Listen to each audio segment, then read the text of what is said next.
Welcome to Book Lunch, Journeyman Aesthete podcast. I hope everything sounds okay out there in internet land.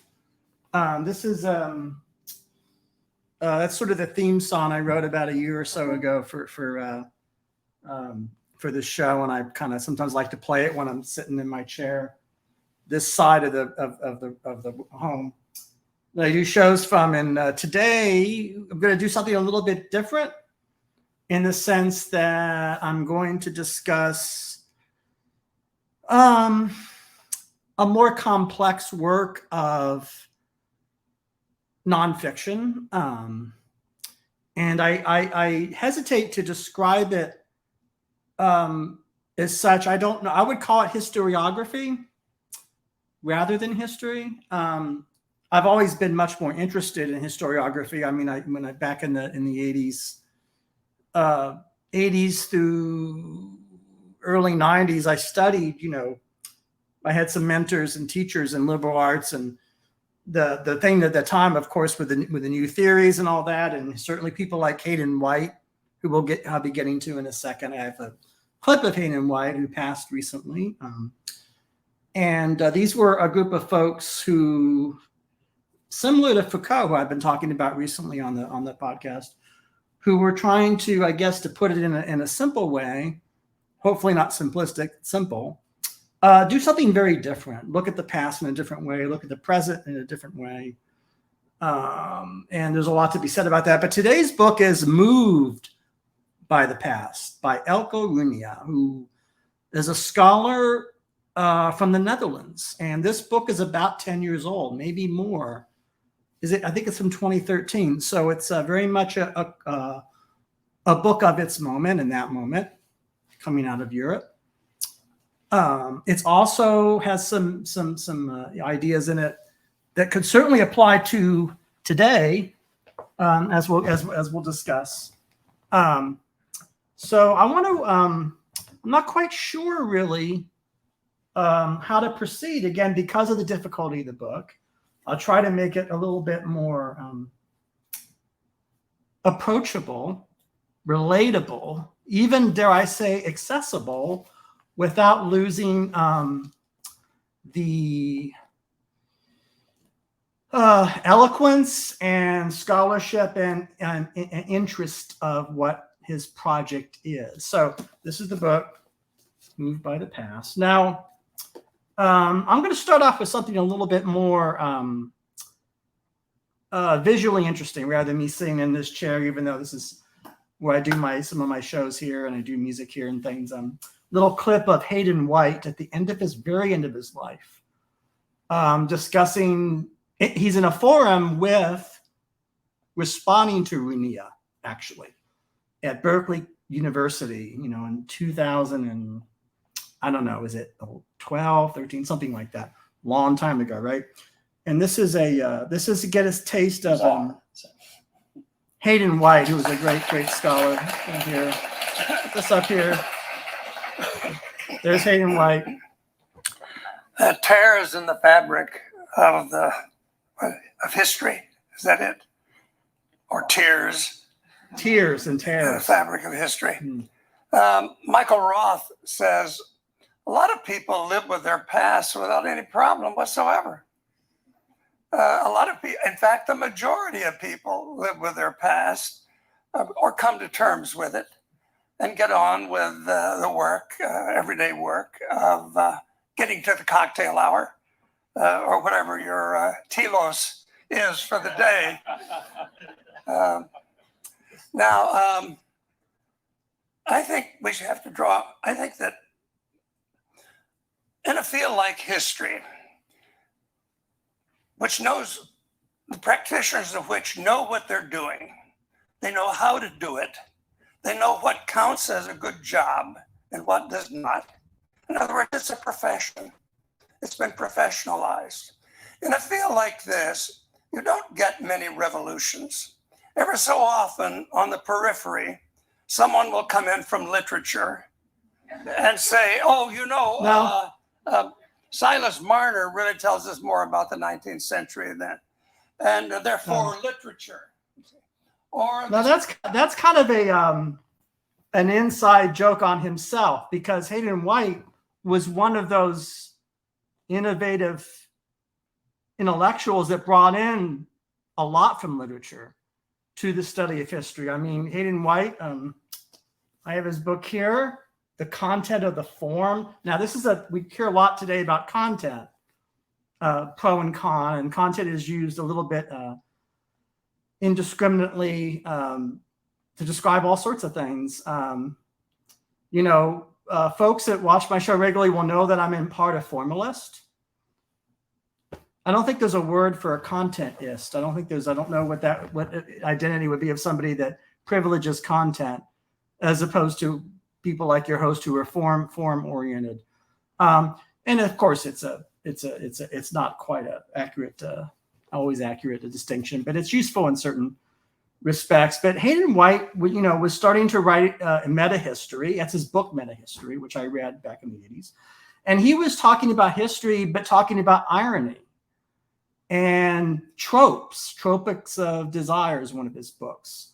And talking about romance, and talking about, that there's the four things. There's comedy, there's satire, there's romance, all these interesting things he was writing. Now, contrast Hayden-White's project to today, where we had Peter Turchin and those like him who want to make, putting this in quotes, history a mathematical scientific enterprise to the core.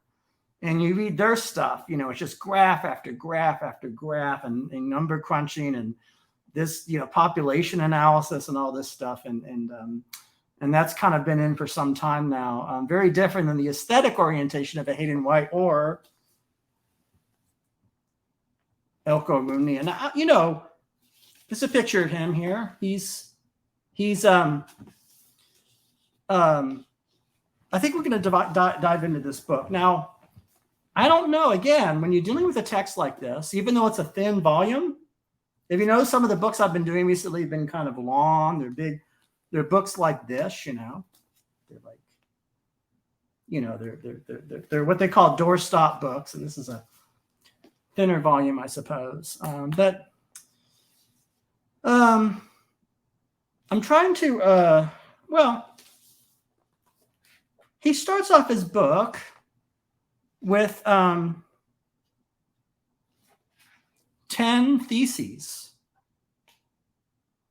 And I debated, far and wide this week, whether to even list all the theses, and it may sound kind of maybe dull a little bit, but not, and I thought, well, I'm not going to be able to get to all 10 of them. And there's things I want to talk about that may or may not relate to his. And I appreciate him starting his book. It's very, Runia is a novelist. I haven't read any of his novels. Imagine that. A guy writes this. He's a European scholar, and then he's all along has been writing novels. Get this. He's also a practicing psychologist who's all of his clients are medical doctors. So he's dealing with medical doctors and surgeons who are dealing with life and death issues, and he's counseling them. I think he works for Amsterdam or some. I don't know. I mean, so in this guy's biography, this is not an average history writer. If that's his job description, his day job is writing novels and treating PhDs, treating surgeons and physicians, for their mental and woes, things like that. Therapists. That's interesting. But in any event, he finds time to write books like this. So I'm just going to run through these theses, and then I'm going to get to something a little more romantic, a little more eloquent, a little more interesting than the theses. But I think it's something to chew on, First thesis: there really exists a fundamental opposition between two diverging approaches to the past, but instead of quote unquote history and quote unquote memory, the poles of this opposition should be called, in quotes, history and, in quotes, commemoration. So he's laying out first thesis that, this is going to happen in this book, commemoration, monuments. There's a brief discussion in this book where he talks about how in the 1970s, there was a renewed interest in the history of Nazism and fascism. And why that interest skyrocketed. You know, Primo Levi's writing and movies like Lena Wertmüller's Seven Beauties and the movie Shoah by the documentarian Claude Lanzmann, and all this, the TV show Holocaust with Melanie Mayron and Vanessa Redgrave from 1979. There's all this artistic interest in a very recent history of the 30s and 40s, you know. And he speculates in this book that it had to be then. It wouldn't have happened 10 years later in the 80s. It would have been in the 70s, and why that might be. That connects to this. It was kind of like, let me go on these other theses. Some of them are more interesting than others. Second thesis, commemoration is trying to answer the question, who are we that this could have happened? So, you know, bad stuff happens to us sometimes, right, in a way. So, or some of us do really bad things, and that's a sensible question. Who are we that this has befallen us? You know, very interesting. This is a very light book, I should say. Light reading here. I was actually reading this book in public, and I got far too curious people around me looking at this book and wanting to say, well, Mitch, what are you reading? And I really didn't want to discuss it. I had work to do, and they always buttonhole me, and I'm like, well, this is the book. And so, you know, they always make a snarky, slightly aggressive joke about my reading habits. The fact that I'm reading this and not reading, I don't know. I read a lot of stuff, but, you know, that I'm not reading something more in or something. I don't know. Where are we? Thesis 2, commemoration. Third thesis, coming to terms with the historical trauma is the result of answering the commemorative question, who are we that this could have happened? He goes on to say, this doesn't mean that coming to terms with an historical trauma should be the goal of commemoration. Rather, coming to terms with an historical trauma is the free byproduct of a sustained attempt at commemorative self-exploration. That's interesting. So commemorative self-exploration. So I'm always thinking of memorials. Of course, the Maya Lin Vietnam. I always come back to this because I think it's such a great work by Maya Lin, the Vietnam. And of course, there's been one since, of course, 9/11, et cetera. He talks about that in here. Examples of trying to erect these, you know, physical artifacts or physical things to deal with certain emotions, you know. Fourth thesis, it gets more interesting. People start to make history not despite the fact that it is at odds with, yes, destroys the stories they live by, but because it destroys the stories they live by. So his fourth thesis is saying that people want to destroy the past in some sense. He pretty much comes out and says that. They want to say, we don't like these stories. Let's throw these stories in the bonfire. Let's create new stories. Interesting. That's his fourth thesis. So, you know.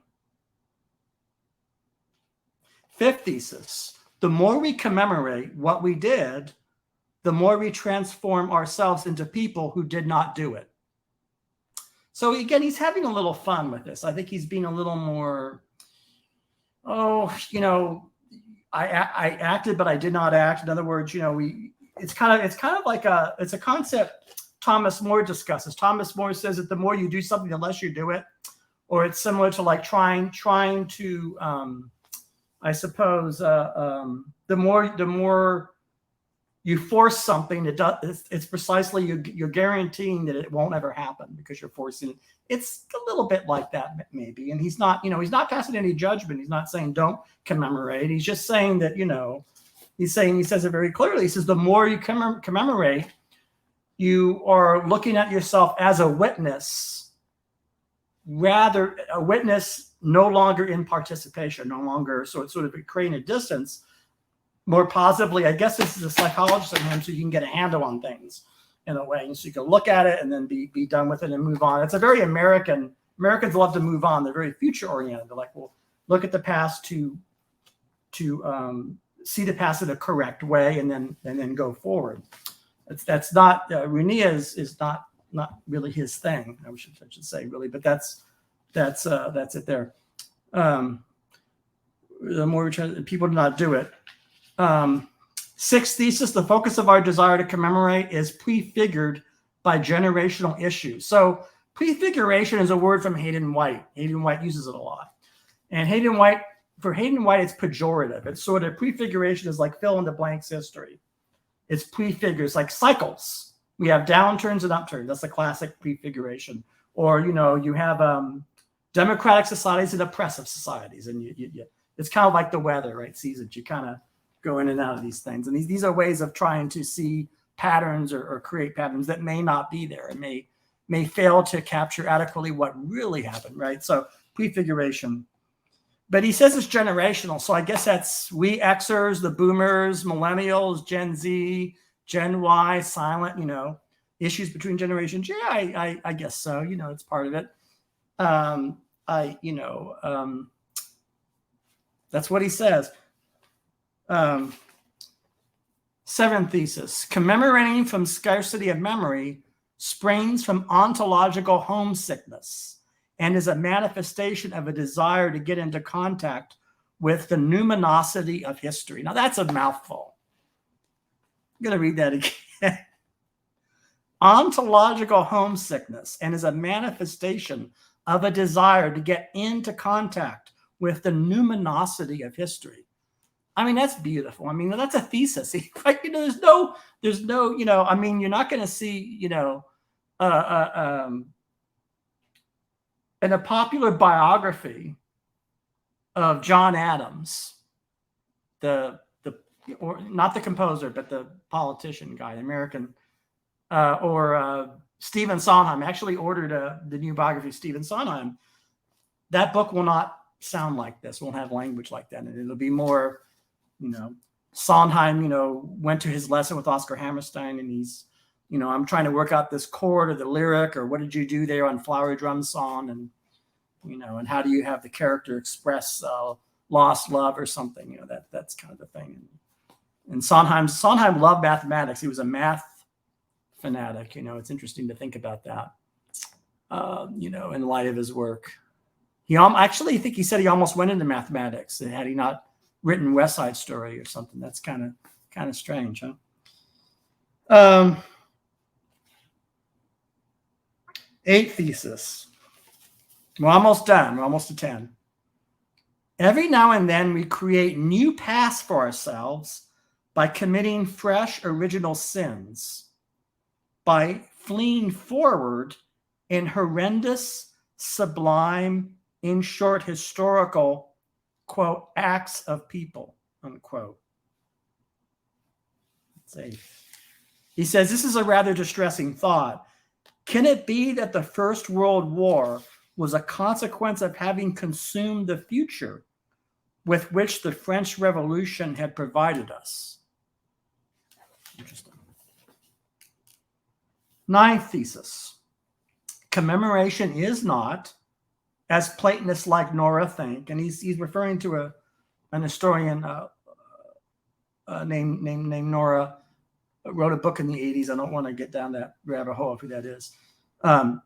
It's not, as Platonists like Nora think, an epiphenomenon of some basic fault of humanity, but the necessary concomitant of the exquisitely human faculty of externalization. Now, this is the thing I was saying just a minute ago.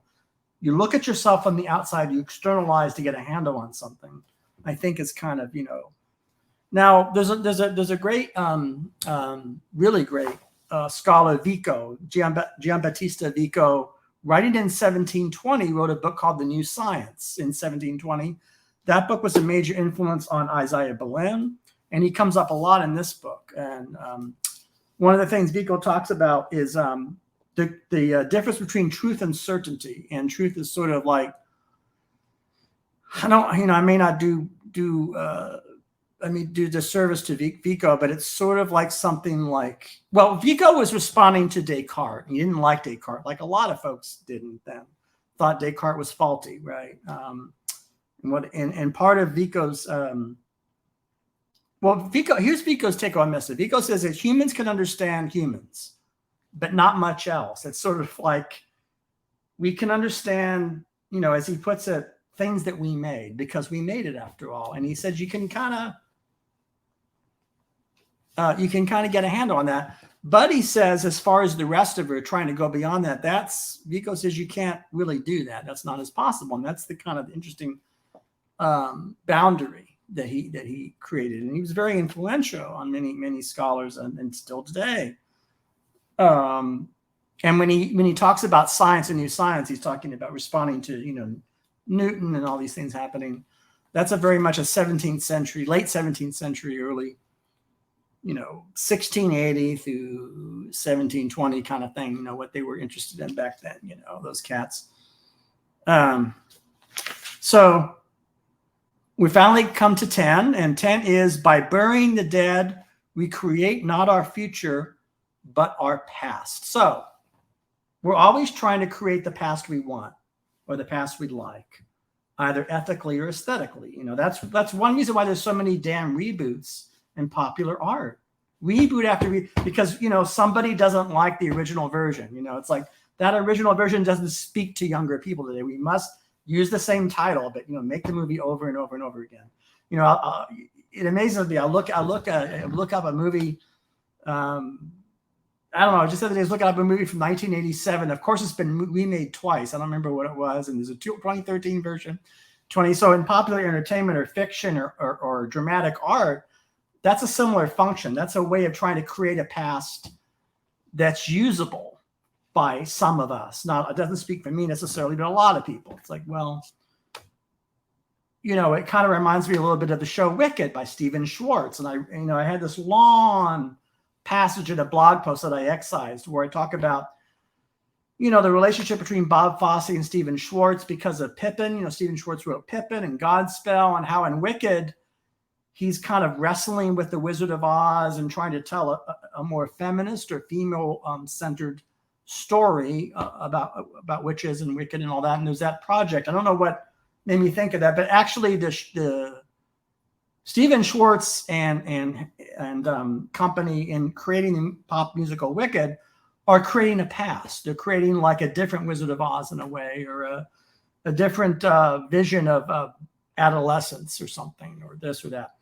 That's creating. It's not really so much about really necessarily as of yet the future. It's what past do you want, kind of. And of course, I don't want to be too irresponsible about this, because after all, the stuff that happened in the past is fixed in terms of events and facts, and those things aren't up for hopefully aren't up for dispute or playful rearrangement. But of course, there's interpretation, and that's the past that he's talking about. But I said those 10 pieces, and I want to go to a passage in the book that I think is really, I love this. There's things in this book I do not like. I don't like he goes on and on about Leninism and Lenin, the diaries of Lenin, and I really don't have a lot of patience being not about politics at all. I mean, we're still, this is an aside, we're still suffering from the Bolshevik Revolution, the utter mistake of that today with Putin. It's like it continues, even though it's already 1913. It's like we're still in that nonsense that I think that unleashed upon the world. So no, I don't. But he thinks it's interesting. Anyhow, I want to put all that aside. I want to go into the thing here. This is from a chapter called Presence, and here we go. It's rather tragic. We want something badly. We know perfectly well how to make what we want so badly. Yet we forbid ourselves to act upon our knowledge and keep wandering in the dark. Clearly something has gone wrong. In this chapter, I take the position that, on consideration, it is not meaning we want, but something else, something that is just as fundamental, something that outside philosophy of history, in society at large, is pursued with a vehemence quite like the vehemence with which philosophers of history believe only meaning can be pursued. For it is, I think, not a need for meaning that manifests itself in, for example, nostalgia, retro styles, in the penchant for commemoration, in the enthusiasm for remembrance, in the desire for monuments, in the fascination for memory. My thesis is that what is pursued in the Vietnam Veterans Memorial, in having a diamond made from the carbon of your loved one as a memorial to their unique life, in the reading of names on the anniversary of the attack on the World Trade Center, in the craze for reunions, and in a host of comparable phenomena, is not meaning, but what, for lack of a better word, I will call presence. Being present. He's distinguishing that from meaning. And then there's so much in this little book. It's thin. You would never know it. There's a lot in here. He goes into detail about metonymy as opposed to metaphor. And of course, you literary folks, if you are literary folks out there, lit crit people or English scholars, etc., will of course know metonymy, metaphor. Metonymy is part for the whole. And he used the example of dealing in a hospital, which he works in a hospital, right? So he's like, the gallbladder in 203 needs to have their temperature checked. Of course, gallbladder is a stand-in for, Jane Doe or whoever it is that they're a patient. And there's a lot of examples. The suits upstairs don't like my project because they're too conservative and they're offended by its they're offended by that that it's too gender radical, and they think it'll alienate Peoria, Illinois or something. I'm just off the top of my head just saying that those are the suits, the bad guys, instead of saying, the executives, you see the suits and the part for the whole. And there's a lot of discussion here in metonymy, but he goes on to say, this is interesting. Presence, in my view, is being in touch, either literally or figuratively, with people, things, events, and feelings that make you into the person you are. All right, I'm just going to sit here. I know it's not a lot of the book, but that Runia wrote that. And got through all these 10 theses, and I get to that. Presence. Presence is a breathing, a whisper of life and reality into what has become routine and cliche. It is a fully realizing things instead of just taking them for granted. By presence, I do not mean the fulfillment of a wish to stop time and preserve, respect, and honor what you happen to possess. He doesn't mean that. So what does he mean? What does he mean? The need for presence and the drive behind all brands of commemoration is a veritable passion de real, as Alain Bedouin has called it. It is a desire to share in the awesome reality of people, things, events, and feelings, coupled to a vertiginous urge to taste the fact that awesomely real people, things, events, and feelings can awesomely, suddenly cease to exist. Presence, being in touch with reality, is, I believe, just as basic as meaning, whereas meaning may be said to be the connotative side of art, of consciousness, of life. Presence is the denotative side. Both meaning and presence are antithetical to another drive, the drive to be taken up in the flux of experience. But again, opposition to this drive, however heartfelt, doesn't necessarily have to take the form of a struggle for meaning. It may also be a quest for presence, or as in a work of art, an attempt to create an endurable and enjoyable intersection of both meaning and presence. He talks about discontinuity as kind of this norm. There's always this discontinuities going on.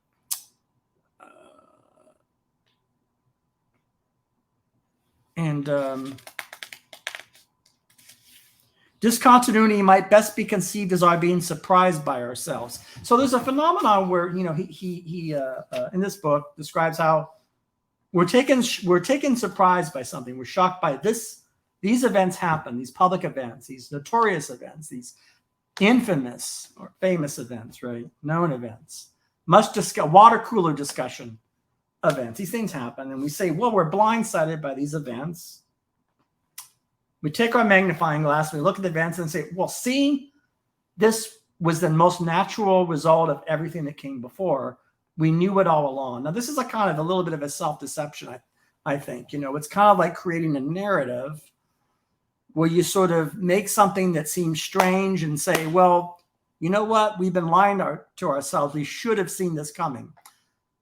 Runia in this book is actually criticizing all these different ideas, actually. He's saying that when we do that, like good historians do this, when they reconstruct these things, that in order to do that, they're evading other inconvenient facts when they do that, you know.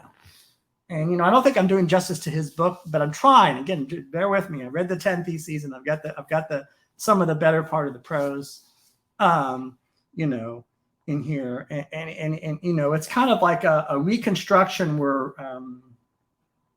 well, here you go. Timothy Snyder. I think when Timothy Snyder finally finishes his new book on Václav Havel and Ukraine, that's the book I want to do the most on this book launch. I'm not more than even Runia. It just hasn't come out yet. And Timothy Snyder is really busy in Ukraine now. He's actually involved in the war effort over there. And it's you know, he's an amazing, you know, Bloodlands. I highly recommend Bloodlands more than On Tyranny, actually. Bloodlands is actually one of the best books on those years of Stalin and Hitler I've ever read.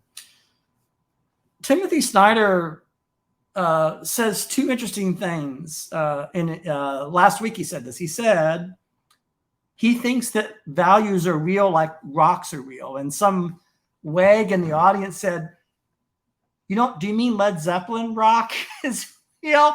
You know, kind of just to be snarky, you know, but he means like the rock that Bishop Berkeley kicked that's on the ground, that, you know, truth and beauty and freedom and all these sort of very ephemeral things are not illusory, but actually are really real. That's a bold thing for a popular intellectual to say. And he said that. He also said, what else did he say? He said a couple of things. Anyhow, I don't want to spend too much time on Timothy Snyder, even though he's worthy of our time and consideration. But, you know, Timothy Snyder's always his big bugbear, his big pet peeve is a kind of determinism or inevitabilism. You know, the idea that things are we're just machines, and what you put in is what comes out, and there's no chance for a change. Or he says that that's the most dangerous bogus idea.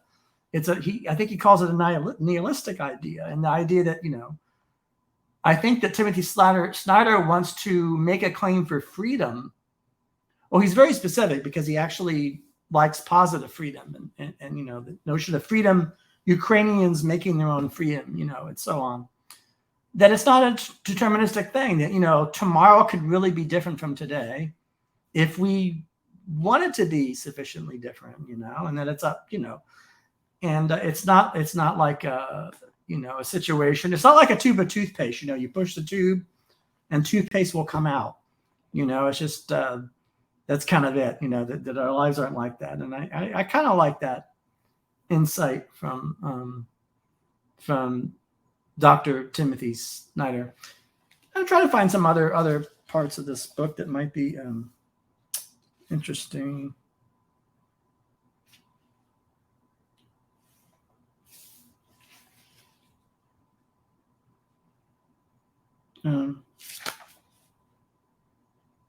Our own best enemy. It's one of his chapters, that we can be our own best. He talks about Tolstoy's War and Peace.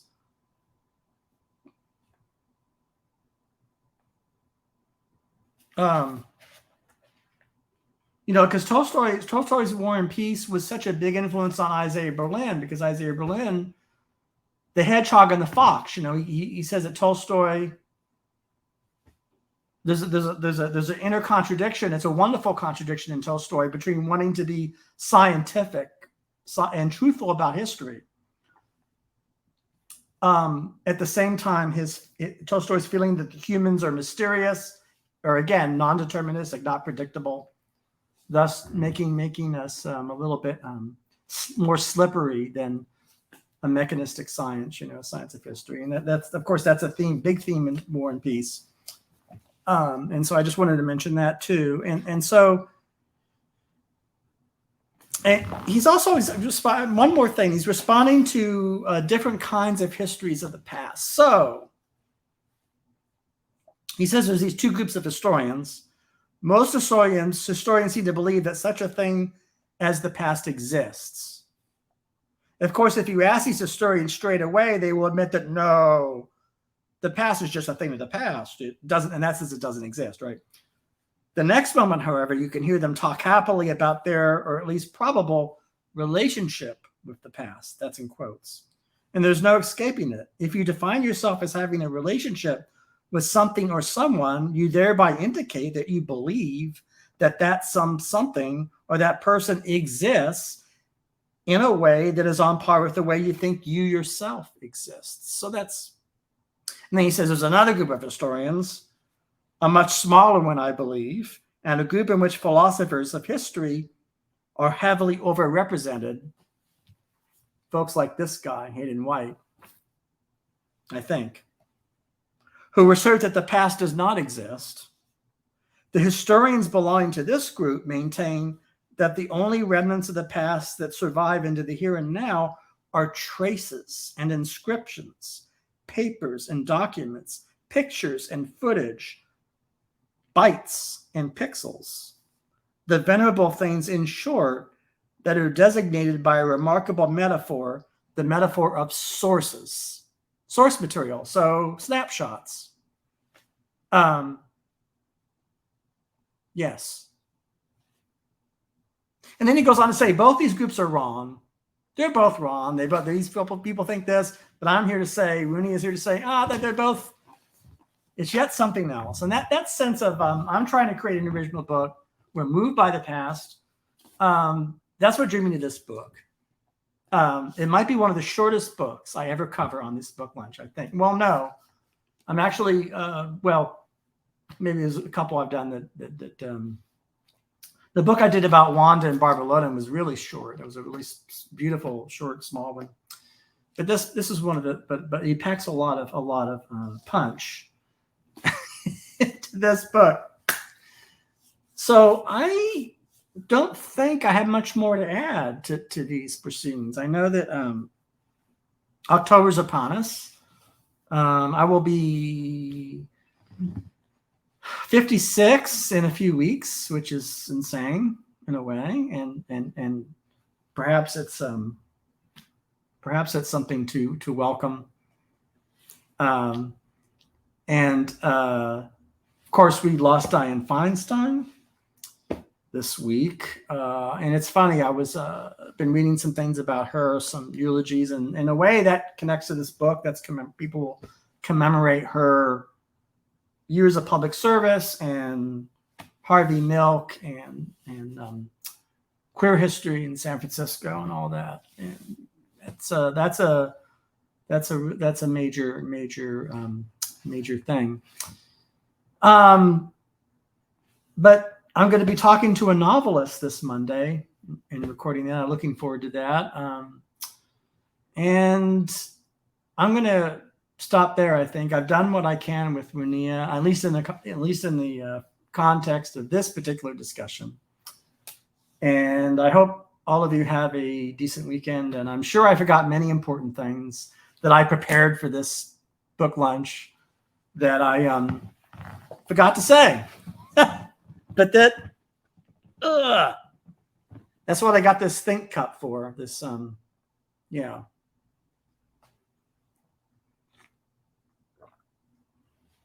So I can think about it. But thank you for your time, and I hope you got something out of it, and little something at least. And have a good weekend, and I look forward to future episodes immensely. And in a little way, I even look forward to my own birthday. So thank you.